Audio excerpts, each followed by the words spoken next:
Hello friends, good morning. Today we are going to start new topic number 1.8, which is the last topic of our first section, that is prose section. And let us start with this topic, voyaging towards excellence. तर voyage voyage means one kind of journey. Here also meaning of voyage is given, but in general this is nothing but one kind of journey. Voyage means journey. Voyaging towards excellence means उत्कृष्ट ज्याला म्हणतो आपण, एक best ज्याला म्हणतो आपण. तर एक हा प्रवास जो आहे तर उत्कृष्टतेकडे हा प्रवास जो आहे तो चाललेला आहे. तर ह्या उत्कृष्टतेकडे आपण कशा पद्धतीने प्रवास करू शकतो, कशा पद्धतीने वाटचाल करू शकतो त्याचं वर्णन. तर उत्कृष्टता जी असते, एक्सलन्स जी आहे जीवनातलं, हे अतिशय महत्त्वाचं असतं. आणि त्यासाठी काय काय लेखकाने इथे केलेलं आहे आणि कशा पद्धतीने एक प्रेरणादायी असा हा टॉपिक आहे. तर बघूया आपण व्हॉयजिंग टुवर्ड्स एक्सलन्सकडे आपण जाऊया.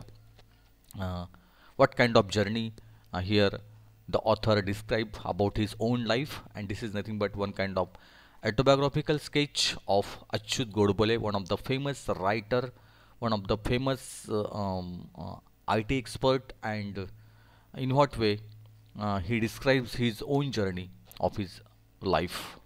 So it is nothing but one of the encouraging lesson, and it tells us how we live our life. Okay, we start with icebreakers. There are different ways to travel from one place to another for different purposes. Discuss with your partner and match the words given in table A with their meanings in table B. Now here, there are different ways to travel from one place to another for different purposes. तर वेगवेगळ्या कारणांसाठी आपण वेगवेगळ्या ठिकाणी आपण जात असतो, एका ठिकाणी दुसऱ्या ठिकाणी जात असतो. तर त्या पद्धतीने आपला प्रवास जो आहे तो चालू असतो. आणि ह्या ज्या टर्म्स आहेत, ह्या ज्या विशिष्ट पद्धतीच्या कन्सेप्ट आहेत त्या इथे आलेल्या आहेत. काही टर्म्स आहेत प्रवासाबद्दलच्या. Discuss with your partner and match the words given in table A with their meanings in table B. तर या पद्धतीने आपल्याला एक विशिष्ट टर्म्स आहेत. क्रूज आहे, एक्सपिडिशन आहे, कॅम्प, ट्रिप, एक्सकर्शन, पिकनिक, व्हॉयज. तर ह्या प्रत्येकाचा एक वेगळा अर्थ दिलेला आहे की प्रवासासाठी ह्या अशा अनेक कन्सेप्ट ज्या आहेत त्या वापरल्या गेलेल्या आहेत. तर काय नेमके हे ठिकाणी दिलेलं आहे, तर क्रूज जे आहे, क्रूज म्हणजे त्या ठिकाणी काय, तर क्रूज जी असते ती साधारणतः बोटीमधनं जो प्रवास केला होता त्याला क्रूज जर्नी म्हणतात. तर या ठिकाणी जे आलेलं आहे ते a journey on a boat or ship to a number of places. तर ही जे 7 आहे, A7, a journey on a boat or ship to a number of places. तर विशेष करून हा जो समुद्रमार्गी प्रवास आहे की जो बोटीच्या माध्यमातून किंवा एखाद्या जहाजाच्या माध्यमातून तो पूर्ण होतो. तर अशा ज्या क्रूज असतात त्या अतिशय मोठ्या अशा असतात आणि त्यात सगळ्या काही सोयी सुविधा असतात. आणि अशा पद्धतीने एका टप्प्यावरनं दुसऱ्या टप्प्यावरनं एक प्रवास जो आहे तो आपण छान असल्याचा आनंद ज्या क्रूजवरनं घेऊ शकतो. तर अतिशय सुंदर असा हा प्रवास आहे. तर क्रूज असं त्याला म्हणतात. A journey on a boat or ship to a number of places त्याला म्हणतात क्रूज. एक्सपिडिशनचं आलेलं आहे, a journey specially by a group of people. हे जे आलेलं आहे, a journey specially by a group of people.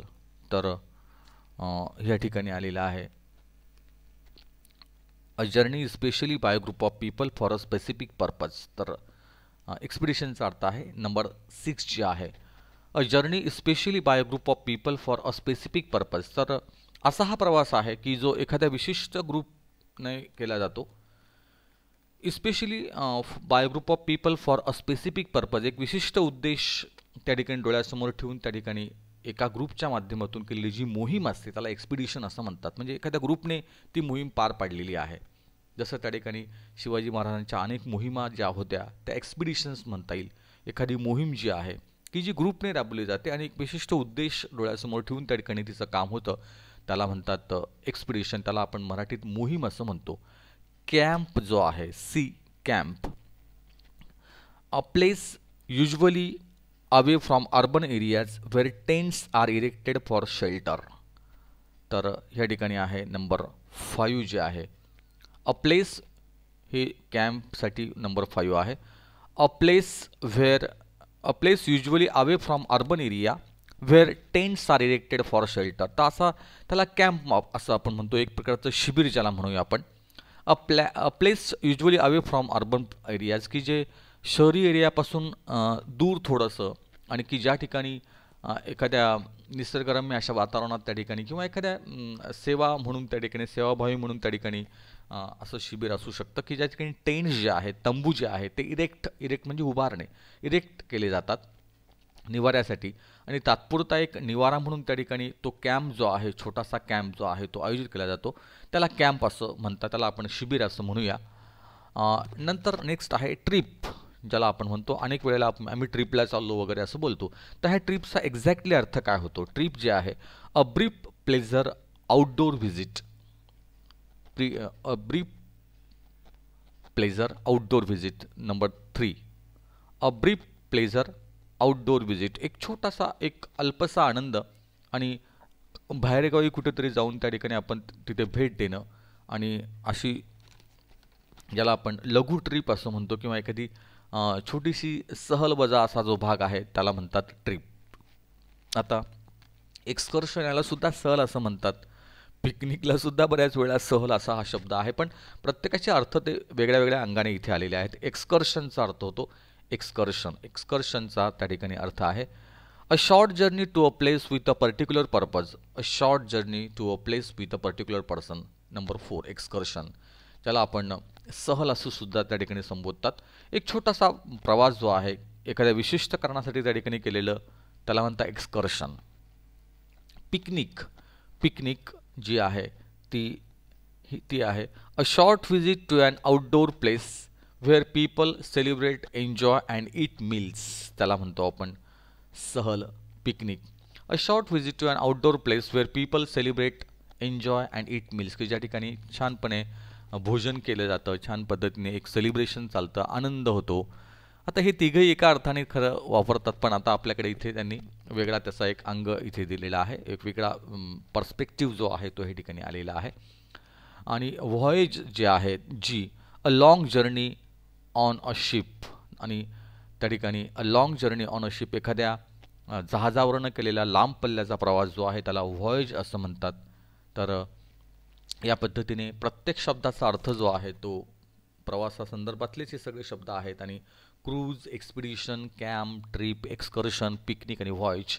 तर या पद्धतीने आपण we match the pairs by using the terms and the meaning given here in B section. Now let us turn to next part. Discuss the following with your partner and complete the verb. Now we have to complete here the verb given on this page. Qualities required for excellence. जर चांगलं काम करायचं असेल, उत्कृष्टता जी आहे, एक उत्कृष्ट काम करायचं असेल तर त्या ठिकाणी कोणते गुण आवश्यक आहेत, त्या ठिकाणी काय आवश्यक आहे की त्या गुणांच्या माध्यमातून त्या ठिकाणी आपण उत्कृष्ट काम करू शकतो, चांगलं काम करू शकतो, चांगलं ध्येयसिद्धी करू शकतो. त्या ठिकाणी काय आवश्यक आहे? तर पहिल्यांदा आहे व्हिजन जी आहे ती आपल्याला अतिशय महत्त्वाची असते, की ही माझी व्हिजन आहे, हे माझं स्वप्न आहे. आणि त्या स्वप्नासाठी सगळ्यात महत्त्वाचं काय की हार्डवर्क जे आहे, कष्ट करण्याची तयारी ज्याला म्हणतो आपण, की मेहनत करण्याची तयारी त्याला असायला पाहिजे. की नुसतंच मी स्वप्न बघून चालणार नाही, तर त्या ठिकाणी प्रत्यक्ष कामकाज मला काय करायचं आहे त्यासाठी झगडणं जो आहे, संघर्ष जो आहे, त्यासाठी प्रत्यक्ष त्या ठिकाणी मला काय करायचं आहे ते कष्ट जे आहेत ते महत्त्वाचे असतात. त्यानंतर सगळ्यात महत्त्वाचं काय आहे तर जर चांगलं काम करायचं असेल तर सगळ्यात पहिल्यांदा हेतू महत्त्वाचे असतात. त्याला आपण एम ज्याला म्हणतो, ध्येय महत्त्वाचं असतं, की हे माझं एम आहे, this is my aim, this is my goal, this is my objective. तर एम महत्त्वाचा आहे किंवा गोल महत्त्वाचा आहे. आणि ह्या एम गोलसाठी त्या ठिकाणी सगळ्यात महत्त्वाचं काय आहे तर हार्डवर्कच्या जोडीला माझ्या दृष्टिकोनातून सगळ्यात महत्त्वाचं असेल तर डिसिप्लिन जे आहे ते अतिशय महत्त्वाचे. शिस्तबद्ध काम करायला पाहिजे, शिस्तबद्ध पद्धतीने, की हे काम या वेळेला, इतक्या वेळेला, इतक्या टाईम फ्रेममध्ये मला पूर्ण करायचं आहे. तर ती जी डिसिप्लिन असते ती कुठली असेल तर शिस्त ही अतिशय महत्त्वाची असते. त्या व्यतिरिक्त ज्याला आपण म्हणतो ध्येय पूर्ण करण्यासाठी ध्येयसिद्धीसाठी कष्ट महत्त्वाचे असतात. डिसिप्लिन डेडिकेशन जे आहे त्याला आपण समर्पित भावनेने करणं म्हणतो, की मला हे पूर्णतः ज्याला आपण जीव ओतून करणं म्हणतो आपण, की hand hurt and help hand and hurt, की पूर्ण तन मन धन ज्याला म्हणतो अगदी सर्वस्व ओतणं त्याला डेडिकेशन असं म्हणतात. तर हे सुद्धा एक गुण आहे, डेडिकेशन करणं, डिसिप्लिन ठेवणं, डिसिप्लिन. त्यानंतर आता हेतू आहे, ध्येय आहे, ते ध्येयासाठी आपल्याला हे गुण आवश्यक आहेत. त्यानंतर विशेष तर एक गोल ठेवलं पाहिजे, एक टार्गेट ठेवलं पाहिजे, त्याला आपण टार्गेट म्हणतो. तर ते टार्गेट जर असेल तर त्या ठिकाणी आपण त्या जोमाने काम करतो. ती डेडलाईन जी असते त्या डेडलाईनने आपण काम करतो. त्यासाठी सगळ्यात महत्त्वाचं आपण क्वालिटी काय तर त्यासाठी प्लॅनिंग महत्त्वाचं आहे. Planning you should be good planner. एक चांगला नियोजनबद्ध असा एक प्लॅन आपल्याकडे पाहिजे. आपल्याकडे एक नियोजनबद्धता पाहिजे, की आपल्याला हे पुढे करायचं आहे, या पद्धतीने आपल्याला जायचं आहे. एक स्ट्रॅटेजी पाहिजे आपल्याला. सगळ्यात महत्त्वाचं काय तर डावपेच जे आहे, कशा पद्धतीने जायचं आहे. कुठलंही काम करायचं असेल तर ते त्या ठिकाणी तुमचा एक आराखडा तुमच्याकडे पाहिजे, की मला हे करायचं आहे आणि त्या पद्धतीने एक विकासाचा मार्ग जर शोधायचा असेल तर त्या ठिकाणी सगळ्यात महत्त्वाचं त्या ठिकाणी स्ट्रॅटेजी आणि स्ट्रॅटेजीच्या माध्यमातून केलेलं प्लॅनिंग हे सुद्धा महत्त्वाचं आहे. तर आपण फोकस पाहिजे. सगळ्यात महत्त्वाचं काय की एक आपला लक्ष जे आहे ते एकाच ठिकाणी केंद्रित पाहिजे, की तेच मला करायचं आहे आणि त्याच पद्धतीने मी फोकस असेल, माझं लक्ष सगळं त्या ध्येयावर असेल, त्या पद्धतीने मी पूर्णतः त्यात मी स्वमग्न असेल, हे त्या ठिकाणी महत्त्वाचं आहे. आणि त्या पद्धतीने जर आपण तन मन धन एकत्र केलं तर त्या विजन जे आहे, ती एम जे आहे, गोल जे आहे, टार्गेट जे आहे, हे सगळं आपण साध्य करू शकतो. त्यासाठी सगळ्यात महत्त्वाचं परसिव्हिरन्स जे आहे, त्याला आपण चिकाटी म्हणतो. चिकाटी म्हणजे काय तर constant efforts to achieve the target, त्याला म्हणतात परसिव्हिरन्स. तर हा परसिव्हिरन्स जे आहे ते अतिशय महत्त्वाचं आहे, की सातत्याने ज्याला आपण कामामध्ये बिझी असं म्हणतो, मला जे करायचं आहे ते मी सातत्याने करणार आहे.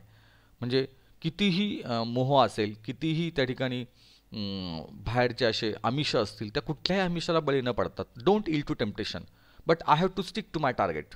This is my target, this is my goal, this is my objective, this is my vision. And to fulfill that vision, that aim, that goal, that objective, we should be we should have the perseverance. तर constant efforts to achieve the target, त्याला म्हणता परसिव्हरन्स, त्याला आपण चिकाटी म्हणतो. की चिकाटी सोडायची नाही. काहीही झालं तरी मला हे पूर्ण करायचंच आहे. या पद्धतीने कितीही अडचणी येऊ देत, कितीही आपत्ती येऊ देत, कितीही त्रास मला झाला तरी चालेल, पण त्या ठिकाणी मी लढणार आहे आणि लढण्यातच त्या ठिकाणी मला एक आनंद मिळणार आहे. आणि ह्या सगळे जर गुण असतील तर त्या ठिकाणी आपण उत्कृष्टता जी आहे, एक्सलन्स जे आहे ते आपण गाठू शकतो. पण त्यासाठी सगळ्यात महत्त्वाचं काय आहे तर आपण म्हणजे सगळ्यात महत्त्वाचं हार्डवर्क आहे, परसिव्हिरन्स आहे, तुमचं डिसिप्लिन आहे, डेडिकेशन आहे, फोकस पाहिजे, परसिव्हिरन्स पाहिजे. ह्या सगळ्या गोष्टी, अजून त्याच्यात सगळ्यात महत्त्वाचा कॉन्फिडन्स तुम्हाला पाहिजे, आत्मविश्वास पाहिजे. स्वतःवरचा विश्वास जो आहे तो अतिशय महत्त्वाचा असतो, की मी हे करू शकतो. येस आय कॅन, असं जर त्या ठिकाणी ज्या वेळेला मी म्हणतो की येस मी हे करू शकतो, माझ्यात तो आत्मविश्वास आहे की मला हे करता येईल. आणि हा जो आत्मविश्वास असतो, कॉन्फिडन्स असतो, तो सुद्धा त्या ठिकाणी आपल्याला आपली विजन पूर्ण करण्यासाठी त्या ठिकाणी बळ देतो, ताकद देतो. तर ह्या अशा अनेक गुणांचा समुच्चय ज्या वेळा तयार होतो त्यावेळेला आपलं ध्येय, आपलं गोल, आपलं विजन आपण पूर्ण करू शकतो. आणि जर उत्कृष्टता त्या ठिकाणी पाहिजे असेल तर हे सगळे गुण जे आहे ते अतिशय महत्त्वाचे असतात. आणि मी अशी अपेक्षा करेल की त्या ठिकाणी हे गुण आपल्यासाठी आपल्या जीवनामध्ये आपल्याला येवोत आणि आपण त्या पद्धतीने चांगले प्रयत्न करोत. आणि हे 12वीचं वर्ष जे आपल्याकडे आहे त्या वर्षी आपण घवघवीत यश संपादन करू अशी अपेक्षा मी करतो. आणि ह्या ठिकाणी आपण थांबूया. पहिला जो पार्ट आहे तो आपण पूर्ण केलेला आहे. आपण now we turn to second part and move to next. Okay.